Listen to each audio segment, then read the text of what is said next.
Bonjour à tous et à toutes les abonnés de Tindika Tindika Balobi Touro Katia Voka na Katia Tindika Tindika Boya et Belebo s'abonner avec Katia Voka Babi, votre humble servante Amarou dans la bino. Olingaka musique, olingaka politique, olingaka foot, olingaka social, socio-culturel. Boya et Belé na Katia Tindika Tindika Yasika yango makambu ya bia Babi Tindika nde ya boso. Et là quand les arnaques musika teka rouge on mona bakoma s'abonner, bo s'abonner mensuellement. Pobozo Katia Voka Amarou na no politique et na obeta c'était la politique Boya et Belé Yasika. Tout le monde ni ciao. Ok voilà bomoni bongo toza libanda parler du peuple toza toujours libanda bomoni ba combattant de baza ba membre UDPS bomoni pe image na kati ndenge ezali na nanda ko be minako nde bat basilika kinde bat ba fâché bomona kana bilili nde bozolanda biso peuple congolais vraiment za ko silika bozo bongisa kolia na biso te bozo bongisa social na biso te mais bozo tala ba intérêt ya bino na bana na bino bozo voter ba loi ozo sepesa peuple congolais te mais biso mutu to votera bino souci wana mawana ezana bino te. En tout cas, bandeko bozo landanga ba diaspora bozo tala biso partout dans le monde ailleurs. Bon mais kako analyser likambo bo tinde la biso vraiment ba réponse et ça la biso bien tout le monde ani.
Nous avons accédé à la magistrature suprême. Nous allons faire de la République démocratique du Congo un état de droit. Voilà un simple et malheureux exemple de ce monsieur qui a une histoire sombre, monsieur Obé Minakou. Rappelons-nous, en 2015, quand nous nous sommes levés contre la loi électorale, c'est toujours lui, en tant que président de l'Assemblée nationale. Et Lelo va confondre les temps et les circonstances. Autre temps, autre mers. Oui. Lelo Tozalina, alternative crédible de l'alternance, le président de leur président, Félix Antoine Tshisekedi Tshilombo, l'homme de l'état de droit. Nous étant son armée et ses généraux fidèles, Tolobi, personne ne peut cracher sur la mémoire de Tien Tshisekedi en mettant à côté l'état de droit que nous nous sommes sacrifiés tout au long de notre vie. Quoi qu'il en soit, quoi qu'il en coûte, nous avions accepté les sacrifices suprêmes à son temps et nous allons encore les accepter. C'est-à-dire, s'ils vont tirer à balles réelles pour qu'ils fassent passer leurs lois machiavéliques, leurs lois diaboliques, qui ne respectent pas la volonté de notre peuple, nous, le peuple congolais, nous allons nous lever comme un seul homme. Et comme on le fait aujourd'hui, nous allons barrer la route à cette assemblée considérée comme un conglomérat des aventuriers, des opportunistes, des criminels, les inutiles corrompus. La ligne de la Constitution, l'article 151. Qui a la Constitution? Azad.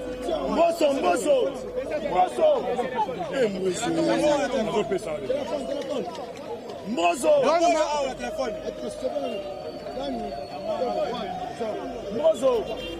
La Constitution. Ok. Les amis, c'est ça. 100 combien? 151. C'est ça. Yango. 151. Les pouvoirs Nous exécutifs. avons subi l'école de l'excellence. Les pouvoirs exécutifs. Oh, nous avons ko sala et l'autre côté koleka libande la constitution. C'est ça la constitution, non n'est-ce pas? D'autant qu'en article 51, 151, nana ko ko tanga la biso ngo dépôt, c'est balobi na tangi. Oh na constitution na ko tanga. Bon. Ko tanga la biso na 151, après ce koyo, oya koyo ka ndenge ni ba organiser ka appareil judiciaire, taka na kata constitution to ke na 152. Tanga ngo zangate. Le pouvoir exécutif ne peut donner d'injection au juge. Kata. Balobini. Le pouvoir exécutif ne peut donner Ok, Kata. Le pouvoir exécutif, bangoyeyo. C'est le pouvoir exécutif parce que le législatif, quand il légifère, la décision vient à l'exécutif. On continue. Dans l'exécutif de sa juridiction, ni statuer sur les différents, ni à travers le cours de la justice, ni s'opposer à l'exécution d'une décision de justice. Ouais. Le pouvoir législatif ne peut ni statuer sur... Ok. Le pouvoir qui? Législatif bangoyeyo. ne peut ni statuer Akoki kolobela makambo wana te. Ok? On continue. sur des différentes juridictions, Ok. ni modifier une décision de justice, Ok.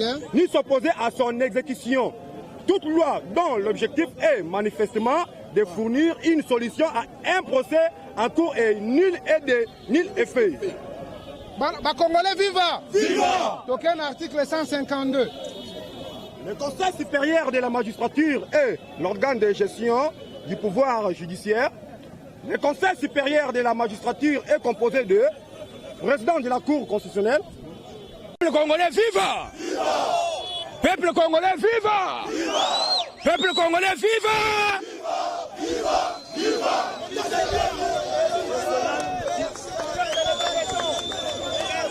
Et toi, état de droit, il y a qu'à te salininer. Et toi, état de droit, il y a qu'à te salininer.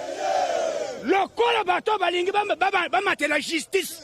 Bisono bango zotona. Zotona. Leunge. Lelo tozana bango tina so. Soki bazami bali baya bako. Bakokota wate.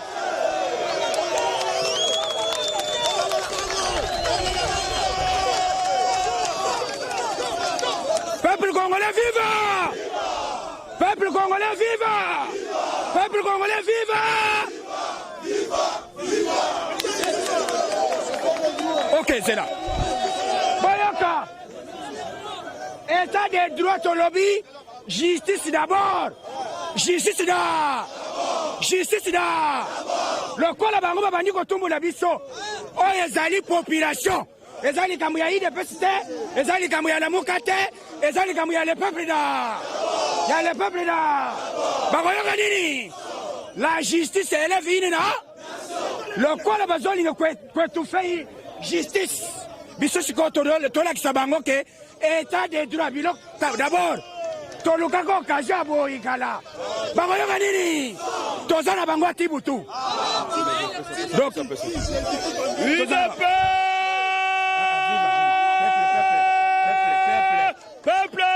Peuple vive!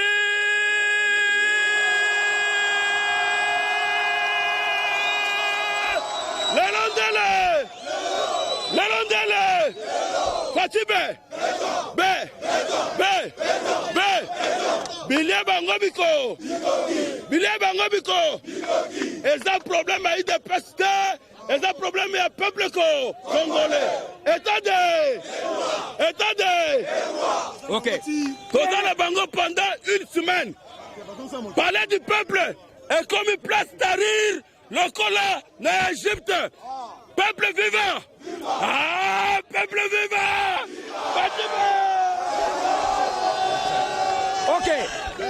Ok. Peuple congolais vivant. Les lois.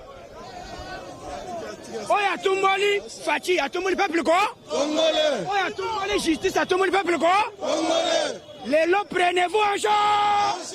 Prenez-vous en charge. bakoyoka nini? Merci beaucoup. Tozana bango. Bakonage nde.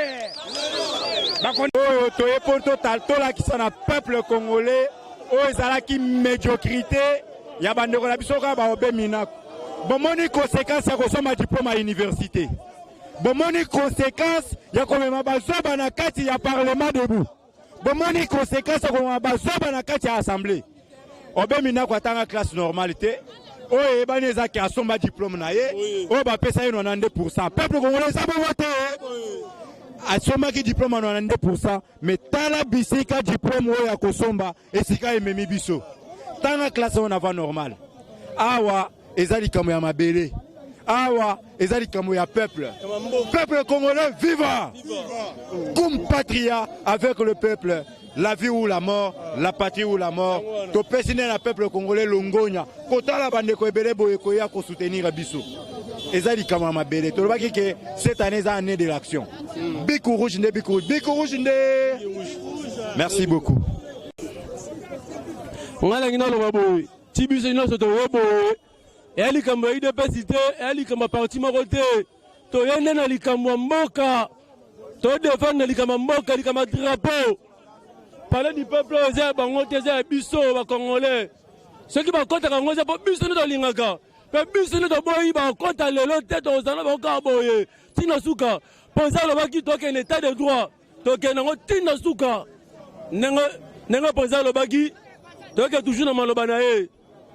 Aza pensa kongo nyoso, aza pensa parti moko boye te ni te. Ti to ye boye. To ye pona na somo bimba. To défendre mboka na biso Congo.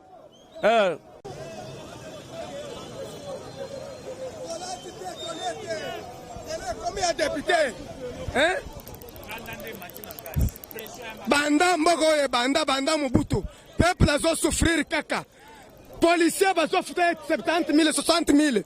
Députés a réclamé $6 000.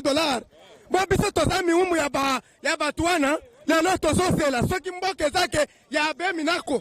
Na FCC. Biso tolala nzala bango baza konome loi. Oya so linge boma mboka. C'est-à-dire bakoluka place à côté là. Bango tozana bango biso tolala nzala. Bango ba député bazolia. Tozana bango. Ezali kambu ya parti te, ezali kambu ya peuple congolais. Mabunda libolo ya mama na yo. Mabunda mama na yo mabunda. Vraiment. Elo ngana lo baboy. Peuple congolais va fungola misu. Omona batu oyo bana ba complot mabe. Ena nous ba violer constitution. Si botali na article 219 dans un état d'urgence, jamais bango ba koko soumettre ba kao bango ba nango. Nenga bazana justice fait landela bango. Article 151 ba violer ngo lisusu. Ba violer article 219. Donc justice fait landela bango po dans un état d'urgence. Et ate ba sa makamuna sentiment po ba outil na ba moment ya pouvoir o eleka ki ba yibi ba mbongo po ba peuple congolais. Dans peuple congolais n'y a sur place aux Hollanda. Fungola misu o eza mboka na yo. Bimana nzela défendre droit na yo. On a ngana lo ba ngwana. Coup de chapeau. Tokolo na mukuse problème eza boye. C'est-à-dire eza problème congolais. Pendant qu'on l'accepte à la face du monde et ils sont que minorité au parlement, nous ne sommes que la majorité. Nous ne sommes que la majorité de la République. Pendant qu'on l'accepte à bazala qui bambrière politique, kasi bakuta na ba politicien na terrain. On comprend, bakuta na ba vrai démocrate, un président qui parle de l'état de droit, la justice. Nous voulons que la justice soit indépendante et la démission du Parlement un point barre. Ngala lo barabo constitution na eza bango mo ba voter ki ngo. Biso to boya na biso ngo me bango ba voter ngo promesse te. To kena ka bongo. Et là on va changer exact. Et puis deuxièmement, hier comme obe minaku soki ole minaku soki nani mutaimana. Oya imana te, oya mboka biso to boyi. C'est la justice qui élève une nation. Ministre, il y a justice. C'est une fonction politique. Ministre de justice ne peut jamais être à Kokosala, tout comme à Kokosala, juriste. ministre de la justice a jamais d'injonction sur l'appareil judiciaire. Tellement bayebi ke basala ba makambu na bango moye bakanga bango ezate siko bazela non lo bazela inspiration bazalo bakeno eloko zo sala mate ezole ko zo sala mate bana ba mongo na biso na ba poche na bango il faut justice kanga bango obe minaku problème CPI toyebi yo to CPI kutu te FPI toyebi yo. Comme Janine Mabunda, vous avez un problème belé. Vous avez un ministre portefeuille, c'est un koufa. Vous avez justice à l'Andelabino. Vous avez justice à l'Andelabino, justice à l'Andelabino. Et puis, Balobi, c'est le peuple qui est le souverain primaire. Bisonnes peuple, souverain primaire. Bisonne au côté de Ndakouana. Ndakouana, ça parlait du peuple. Aujourd'hui, nous, les peuples, nous avons siégé ici. Avant de voter quelconque loi, il faut voter une biso. Biso de peuple. Totoza pour, totoza contre. Toboyi. C'est la justice qui élève une nation. Yo obe minaku, ozwa tout. Bengana parmi les magistrats corrompus par Laurent Désiré Kabila. Yo, Laurent Désiré Kabila, yo, l'ingola ça va tous les sonines. Yo, l'ingola ça va plus intellectuel que Batunios. Palabino, na idiofa, maïté, morgueté, et l'ocoté. Banda bandi Assemblée nationale, oh. Proposition de loi n'est pas votée pour l'intérêt de la population.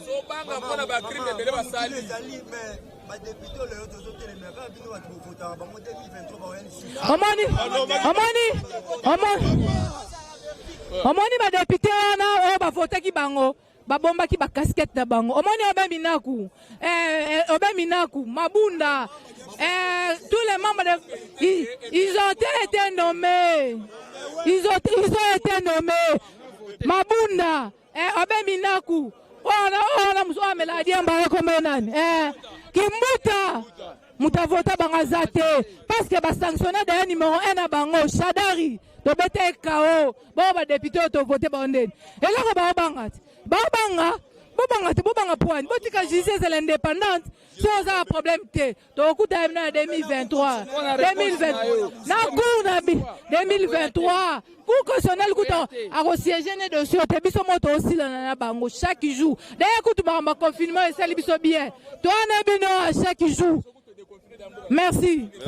Président Assemblée, à Kalakalana 18 ans, à Salaka loi on a été comment? C'était voleur.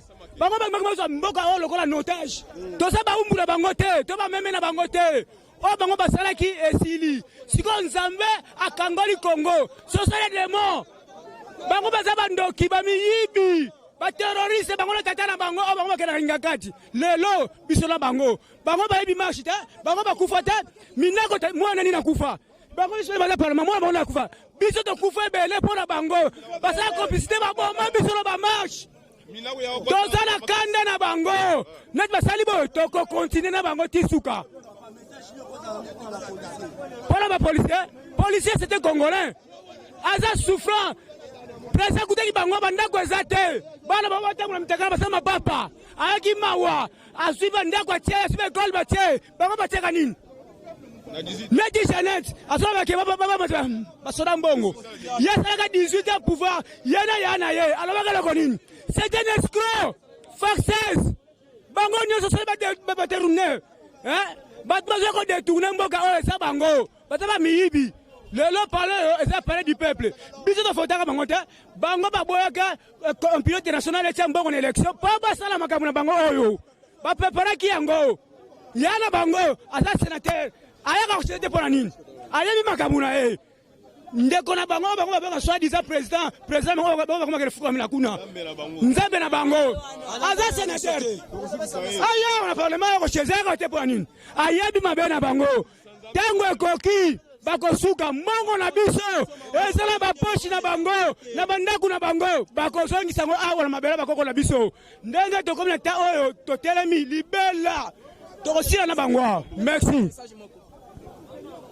O ba député bazo sala ezo prouver na monde mokili keno bazaki eli et pas population te soit qui mutu au population a vota aza censé à cause de la volonté ya population soit qui mutu zo sala au population elingite ezola ki sa polele que non bazaki nommé pas mesenanga toza bisa bango que non bayebela d'ici là manda bango zo komana suka tokomona bango bayeba très bien que non parler oyo eza ndako na bango te eza parler du peuple ba pousser biso te to sala opération to ebindaku tobi bandako na bango malamu soit qui bazo répéter les mêmes bêtises nous sommes prêts à côté pas na bango tobi bandako na bango bakeba na bango tout ça bango baya awa ça la majorité parlementaire baya biso awa notre majorité tout ça bango baya. Bon, merci monsieur les journalistes. Dans ce pays, on a présence na yo awa. Et ça là quand même moi pas si comme on a makambo na Congo. D'ailleurs, ça fait 2 semaines passées ici, babimisa que monsieur moko ba voter ba bakisela bango mbongo na salaire na bango $2000. Mais ok na ba pays misusu to monaki ba kitisela ki ba to ba salaire pour ba aider quand même un petit peuple. Tout le monde même ba joueur il y a Liban mboka ba kisela ba salaire pour ba aider petit peuple.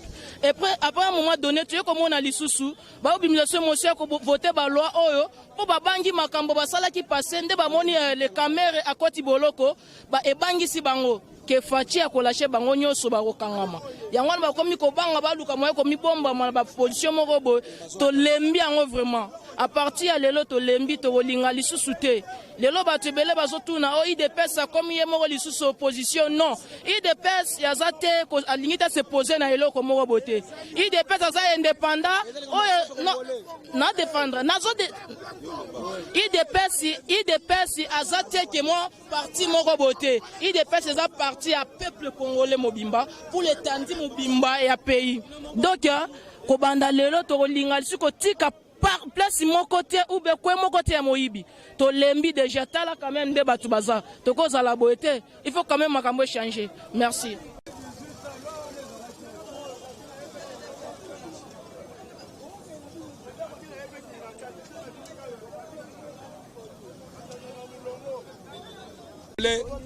Tozana kanda makas. Pourquoi kanda makas? Parce que tant que président de la République Fachi Béton a eu pouvoir, le député a fait cesser une majorité parlementaire, majorité fabriquée. On a appelé ça Bango, to yeba kango bien. Mais mon konjamboka na boboto na yebonde ko lobi boya to sangana. To tombola mboka. Bango banda bakota awa. Ya bangolo izaka comment ko bloquer chef de l'État? Comment ko détruire président? Comment ko détruire Kabunda? Comment ko bloquer mboka? Et là, il y a malonga ezalaka te. Le Kabunda longwe, bakomi obaba excellent bisombo $4,800 et komi muke. Mais juste là, peuple les a souffrir. Ba fonctionnaires, ba policiers, ba militaires, ba souffrir. Tant que député n'a pas voté était na ba campagne zoya na motema malamu pour voter ngai na kolobela bino na parlement. Tant que comme na parlement, tant que comme na parlement, mbala moko ba luka le peuple wana. Mais avant les députés wana zaki na biso toza bien na kolobela bino mais bazo comme na parlement bazo le sous peuple te ba luka le peuple. Yango nde to lobi boy. Lelo parlement ils a biso peuple. Ba député ba okota sous te. Biso nde to okota. So ba lingi to okota na bango. OK, to fana na bango ensemble hein. Sikoyo to voter comme loi wana. Tant ba koloba qui sont contre. Ba député a fait cesser. Ba tomboli maboko. Qui sont pour porter. Moi loi wana le gâté. Biso peuple to tomboli maboko soki baza d'accord to kota na bango so baza d'accord te lelo ba okota wate si le président de la République Félix Antoine Tshisekedi Tshilombo j'ai dit ceci si le président de la République Félix Antoine Tshisekedi Tshilombo ne veut pas dissoudre le parlement biso lelo oyo tozo dissoudre parlement oyo parce que bakadena ezoya to sombaki déjà bakadena ebele je t'informe to sangisaki mbongo biso peuple to sombi bakadena ebele so to moni ke bakadena ba kobuka ngo to ya ko souder yango aujourd'hui c'est la dissolution des parlements je dis je vous remercie je vous remercie.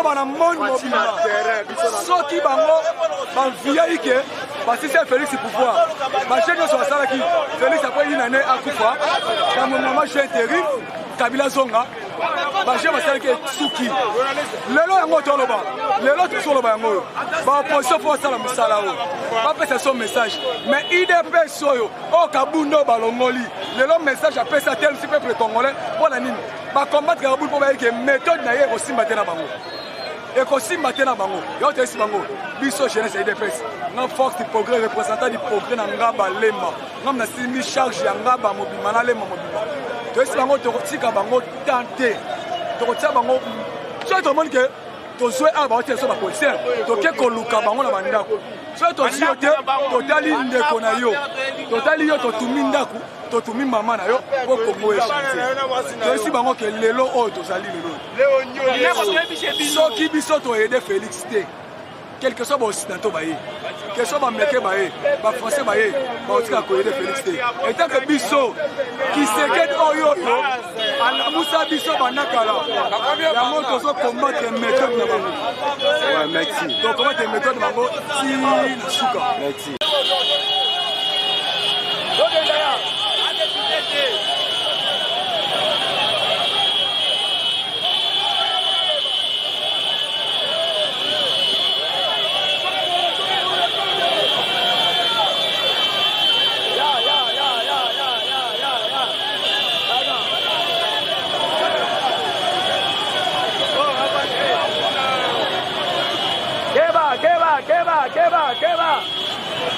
¿Qué va?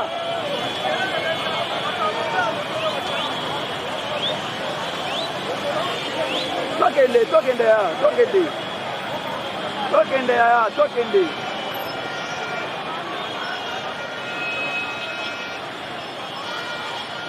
Espera, député.